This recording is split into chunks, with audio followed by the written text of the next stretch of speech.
Bon, eh bien, salut à tous. Bon, aujourd'hui, je vais vous montrer comment faire fondre un objet avec RealFlow dans Cinema 4D. Vous voyez, donc là, je vais vous montrer pour un texte, mais vous pourrez faire pareil avec n'importe quel objet, une statue ou un logo, peu importe. Donc, vous allez voir, c'est super simple et super rapide. Donc, on va faire ça. Juste avant, pour ceux que ça intéresse, sur tuto.com, moi, j'ai sorti un tuto sur le motion tracking.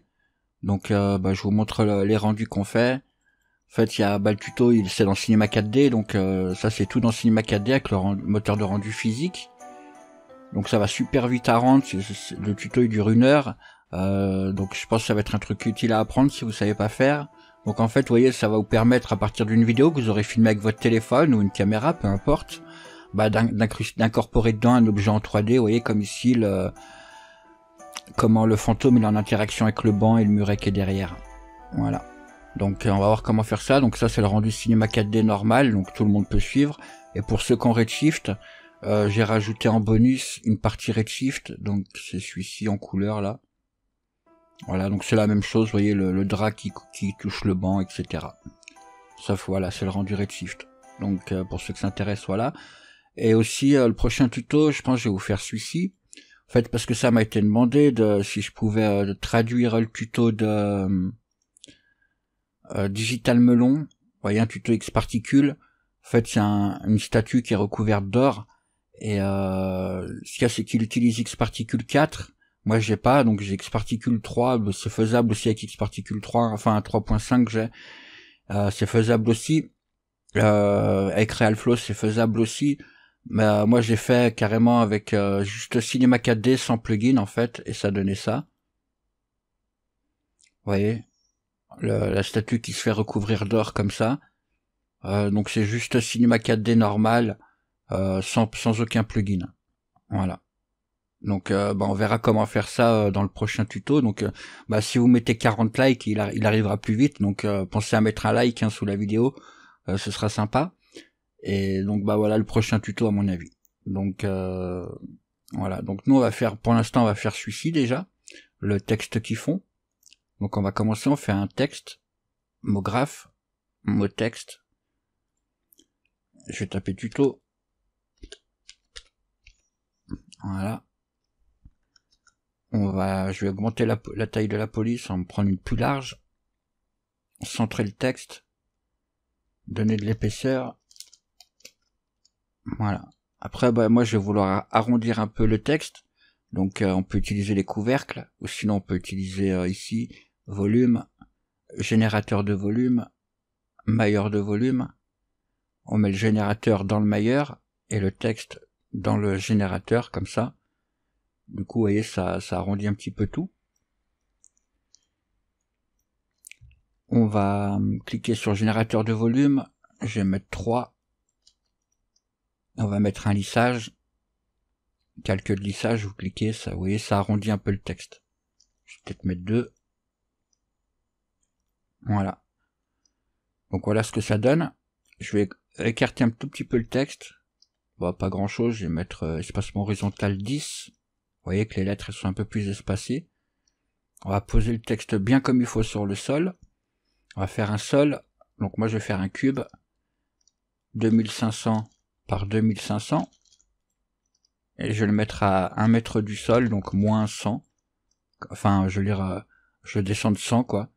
Et voilà, du coup, le haut du cube, c'est le niveau du sol. On va le renommer sol collision. Voilà, puis on va le masquer, on n'a pas besoin de le voir. Et mailleur de volume, on sélectionne tout, les 3 objets là, on fait clic droit, connecter les objets plus supprimer. Voilà, comme ça on n'a qu'un seul objet, et on va l'appeler texte.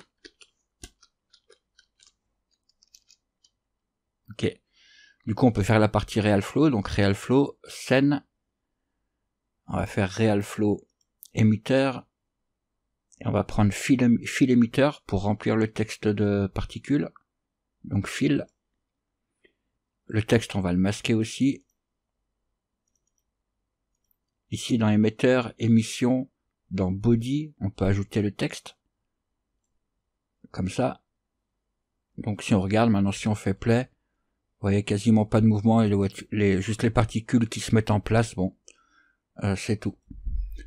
Par contre, on voit, vous voyez ici, même qu'on a écarté un peu les lettres, ça se touche. Donc c'est pas, enfin on peut laisser, mais bon, moi je vais éviter. Donc ce qu'on peut faire pour améliorer la qualité du texte, parce que regardez, le texte d'origine c'est ça, et les particules, bon je vais les grossir un petit peu juste pour que vous voyez, mais particules, display, je vais mettre 5. Vous voyez, c'est pas très conforme, on va dire. Si on remasque le texte, vous voyez, c'est pas terrible. Donc ce qu'on peut faire, c'est sur le texte ici, clic droit, Real Flow, et on choisit volume. Et là on peut mettre height, donc haute qualité. Maintenant si on retourne au début, vous voyez, c'est beaucoup mieux défini, ça se touche plus entre les lettres. Le T là c'est bien un angle droit. Vous voyez. Donc comme ça c'est meilleur. Donc on va laisser comme ça. Maintenant pour faire fondre le texte, on peut ajouter de la gravité, donc Real Flow, Daemon, on prend gravité. Du coup voilà, si on fait play, on va mettre un tag de collision sur le sol, clic droit, Real Flow, Collider.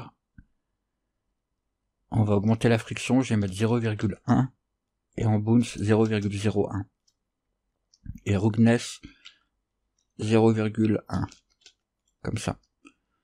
Du coup maintenant si on fait play, vous voyez il y a le texte qui fond, mais ils font un peu trop vite en fait. Donc c'est bien, c'est un bon début, mais on va pas faire comme ça. Donc on va animer la gravité, on clique sur gravité, objet, gravity pardon, et là strength. On va pas mettre de force au début, on va laisser à 0. Donc le texte il va rester un peu immobile on va dire. On met une image clé. Donc à la frame 0 on met une image clé aussi à 0 en force. Et on va à la frame par exemple 180 vers la fin. Et on va mettre 981 et on remet une image clé. Du coup ça fait que là il n'y a pas de gravité et il va y en avoir de plus en plus. Vous voyez. Donc si on fait play, vous voyez, hop, le texte, et hop, il descend de plus en plus vite en fait. Donc voilà comment on fait très simplement l'effet d'un texte qui fond, enfin d'un objet qui fond. Mais ce qu'il y a, c'est que si on regarde, si on compare, là vous voyez, ça fond pas tout d'un coup. Vous voyez, il y a des morceaux qui restent un peu en l'air et tout. Donc c'est ce qu'on va essayer de faire. Parce que là, si on regarde, il n'y a pas de morceaux qui restent en l'air, ça fond tout d'un coup en fait. Hein. Vous voyez. Donc c'est pas mal, mais bon, on peut arranger ça. On va aller dans gravité et on va ajouter du coup une atténuation pour pas qu'elle la gravité elle affecte tout l'objet. Là la gravité elle affecte tout l'objet d'un coup en fait. Mais maintenant si on ajoute une atténuation par exemple matière, ici on clique, maintenant selon un bruit par exemple, donc ici bruit, si on clique on voit, vous voyez que c'est gris et blanc en fait, enfin quasiment noir et blanc on va dire. Partout où c'est noir, ce sera quasiment pas affecté par la gravité, et partout où c'est que c'est blanc, ce sera affecté par la gravité. Voilà, puis du coup, quand c'est gris, ce sera un peu moins affecté. Voilà. Donc en fait, le dessin qu'on a là, c'est comme si on faisait ici le texte, je vais le réafficher, qu'on fait un matériel, et on applique le même bruit. Donc dans couleur, on applique le même bruit. Vous voyez, il y a des zones grises, des zones blanches, des zones presque noires, etc. Donc c'est la même chose qu'on a là, vous voyez, sauf que là, c'est à plat, mais vous voyez, c'est le même pattern, on va dire. Donc ça vous donne une idée de comment les particules vont être affectées. Donc ça, c'était juste pour vous montrer, on n'a pas besoin du matériel, je vais le supprimer. Donc après, vous faites le bruit que vous voulez. Par exemple, moi, je vais mettre 250, un peu plus grand, vous voyez, les zones, elles sont un peu plus grosses déjà. Et peut-être l'étirer un petit peu comme ça, mettre 300. On va remasquer le texte. Et on va augmenter le contraste, parce que là, vous voyez, il n'y a pas vraiment une grosse différence.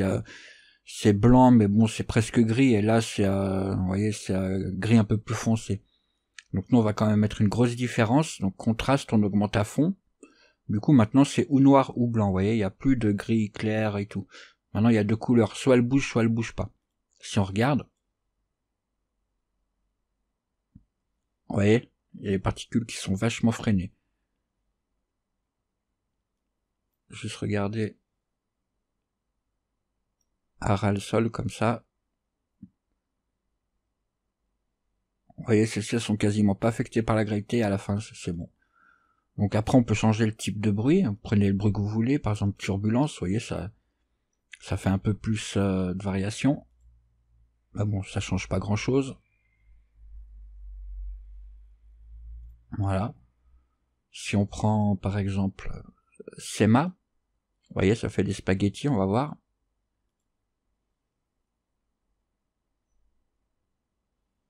Peut-être le mettre beaucoup plus gros, 2500.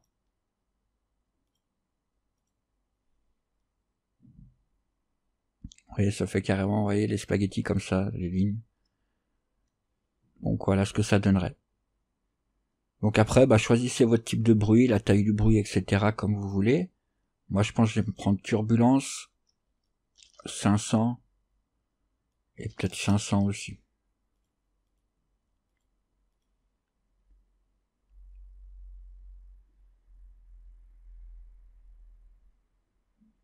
Ok, par contre, là, vous voyez, ça tombe pas assez vite.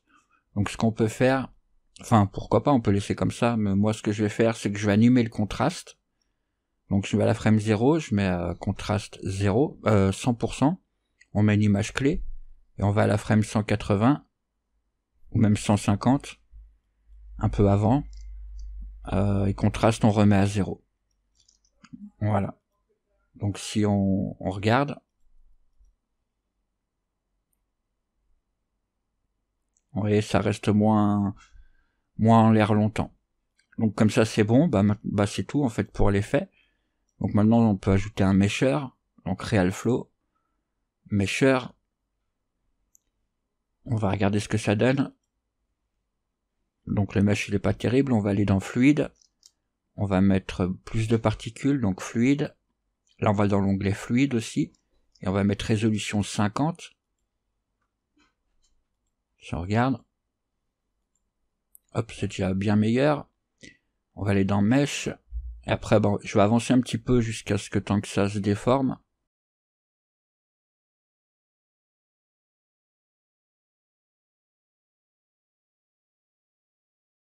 Voilà, comme il est là, le mesh c'est pas trop mal, on peut ajouter un petit lissage, donc on peut mettre 2 en smooth, vous voyez, ça lisse un peu tout.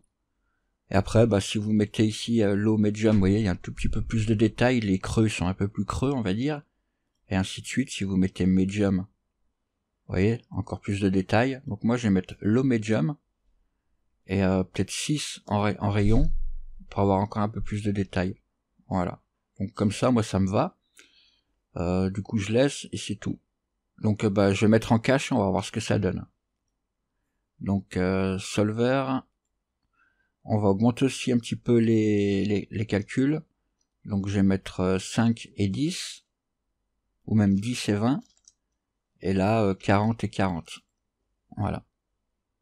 Et du coup, je mets en cache, utiliser les GPU pour que ça aille plus vite. Cache, et on fait cache simulation.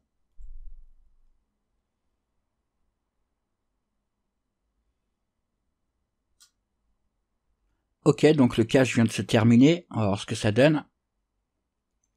Donc vous voyez, il y a eu un petit changement, du coup j'ai remis au début, mais il y avait un petit changement, parce qu'en fait, comme on augmentait les calculs, du coup c'est pas le même résultat qu'on avait avant.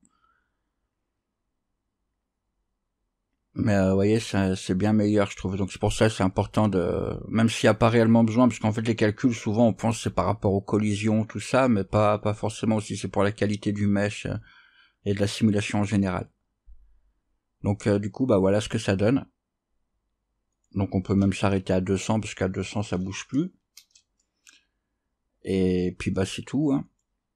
Donc maintenant, on va voir comment faire un petit peu la scène comme ici. Vous voyez, ajouter l'arrière-plan, puis le matériel pour le texte. Donc, retourne. Je vais juste faire un cube. Je vais l'appeler sol. On va le rendre éditable. On va faire une caméra. On va se mettre en vue caméra. Je vais la placer à 0 ici en H. Ici 0 aussi. 0 et descendre. Reculer un petit peu. On va faire un rendu carré. Donc ici sortie, je vais mettre 1000 par 1000. Voilà. Zoomer. Et on va peut-être regarder un peu vers le bas. Je vais mettre -15 ici. Du coup, je vais monter. Voilà, quelque chose comme ça. Pour le cube, on va l'agrandir comme ça en X. On va sortir de la vue caméra. On va l'agrandir comme ça en Y. On le fait assez grand, quoi. Du coup, je vais regarder. Ouais, c'est bon. On va se mettre ici en mode polygone. Sélection de polygone. Et on va supprimer les faces là.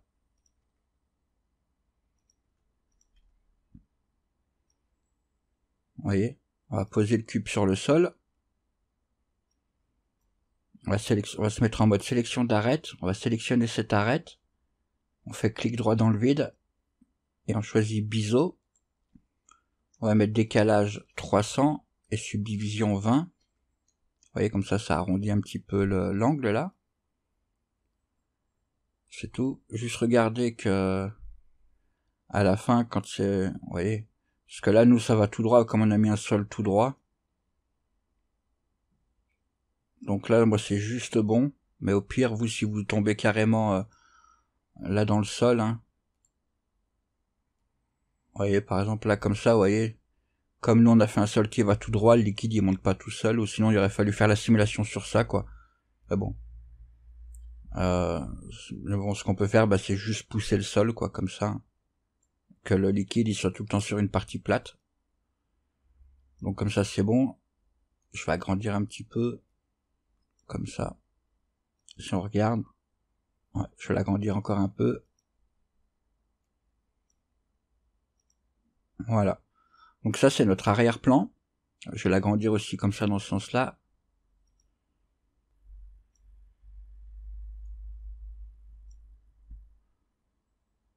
Hop.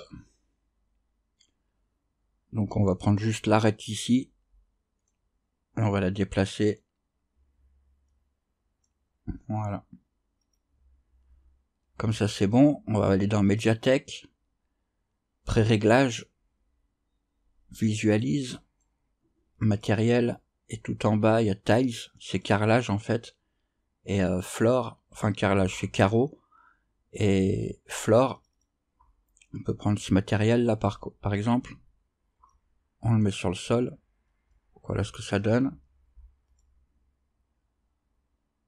On va réduire la taille des carreaux. On va aller dans Objet, Sol, on clique sur le matériel. Et là, on va mettre 10 et 10. Ça, vous voyez, sont 10 fois plus petits. Ok, on va ajouter une lumière. Dans lumière, on va mettre généralité. On va la faire un peu orangée. Dans on va ajouter une ombre surfacique. Et dans détail, on va mettre atténuation, carré inverse, physiquement correct. Voilà, on va monter juste la lumière un petit peu.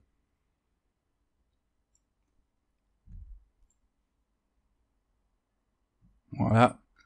On va créer un matériel pour le liquide maintenant. Donc on double-clique, nouveau matériel, on le met sur le mesh. On va éditer le matériel, couleur, je vais faire orange. Et luminescence, on va activer. On clique. Effet dispersion sous-surfacique. On clique encore. Et je vais le faire bas rouge. Voilà. Du coup, ça me donne cette couleur-là. Et relief, réflexion. On fait ajouter Beckman, Fresnel dialectique. Et ici, pré-réglage, je vais choisir huile végétale. Voilà. Du coup, ça nous donne ça. Donc, si on regarde. Voilà. Ça fait à peu près le même liquide que j'avais fait quand je vous ai montré au début.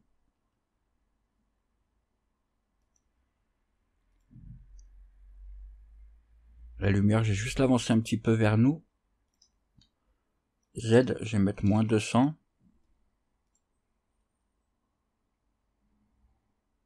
Voilà. Donc si je fais un petit rendu de 50 frames, on va dire. Ouais, ou je vais faire sans frais. Bah, je vais pas faire 1000 par 1000, moi je vais faire 500 par 500 pour que ça aille plus vite.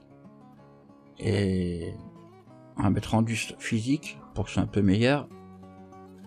Et puis c'est tout. On va faire sortir toutes les images. Et bah du coup je lance le rendu puis je vous reprends. Ok, donc le rendu vient de se terminer, donc voilà ce que ça donne. Donc vous voyez le texte qu'ils font avec un petit peu de variation. Donc comme prévu, donc c'est bon. Donc bah j'espère que ce tuto vous sera utile. Bah pour ceux qui veulent, hein, pour l'animation du fantôme, pour faire le fantôme, bah je vous mettrai le lien de tuto.com dans la description. Ça vous pourrez venir jeter un œil si vous voulez. Et donc bah pensez à mettre un petit j'aime sous la vidéo, ça me fera plaisir. Et puis bah je vous dis à bientôt pour de nouveaux tutoriels. Allez, bye bye.